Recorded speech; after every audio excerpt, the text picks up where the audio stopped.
In this episode, we discuss using your intuition when buying an investment property.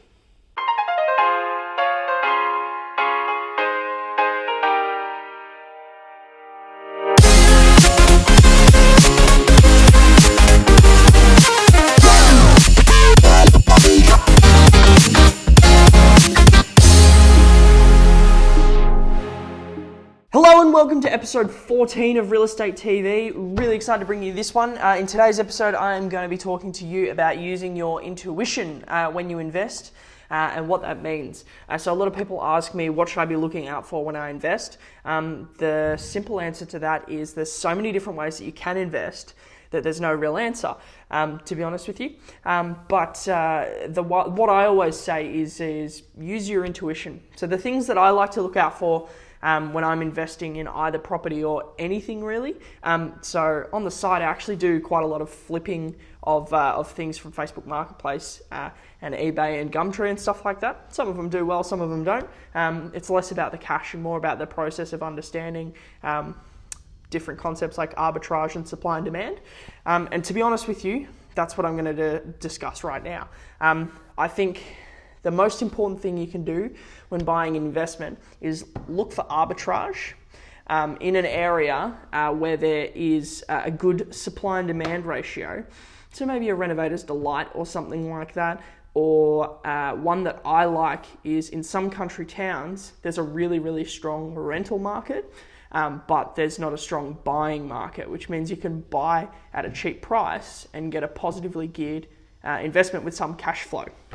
So that's what I mean by look out for arbitrage with a good supply and demand ratio. So using your intuition.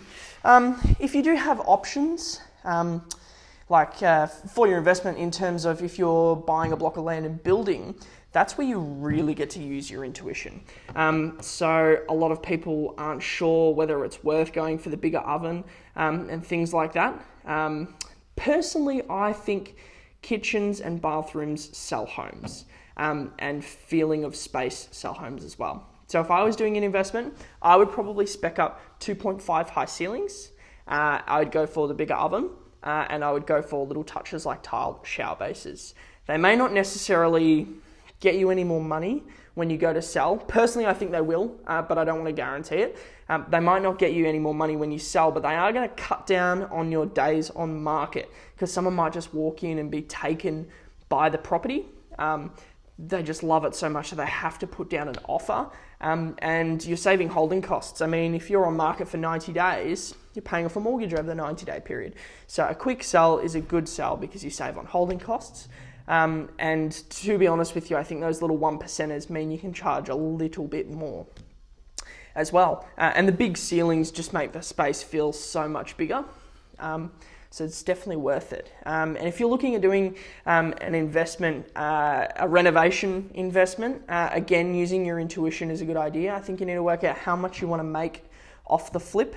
So if you want to make 20%, profit off the flip or 10% profit, make sure that you're running your numbers properly and you don't overspend because obviously you're not going to be able to claw back that profit. So really just use your intuition, ask yourself, is that going to help me sell it down the track? And rely on your agent as well. I think that's a good idea. Whether that be a friend or someone who's helping you buy or the person you're buying from, ask them the questions. I mean, if you're looking at two properties with the same agent, ask them which they think would be the better investment, or get another agent involved. Especially if you're looking at renting the property out, I think it's a good idea to get a rental appraisal and ask those questions. It's also worth considering maintenance costs in your investment. I think if you're buying a home, you need to ask yourself the question, like, is the oven going to cark it after 6 months and then we've got to spend $2 or $3 grand on a new oven, or $1,800? I don't know what ovens are off the top of my head. It would be in that sort of vicinity though. Do I have to re-stump the home? I know that re-stumping a home, depending on the size, can cost $30,000. So you really need to cover all your bases and work out whether it's better for you to buy a block of land and build a house, buy an apartment, or buy something established. It really is just a combination of common sense and asking tons of questions of the right people. I mean, you can definitely reach out to me if you have any questions. I mean, direct message me on any social media or jump down in the comments below and ask me questions, and I'm more than happy to help anyone, even if it's not my sale, to be honest with you. That's just how I get my thrills. I love helping people. Ask the relevant questions and use your brain, really. Well, that's it, guys. Thank you so much for watching. I hope you got something out of this. If you did, jump below in the comments and say, hey, it was great. If you didn't like it, jump down below and say, hey, it was shit, and tell me why, please. I want to make these episodes better. Don't forget to subscribe as well. Take care. See you in episode 15.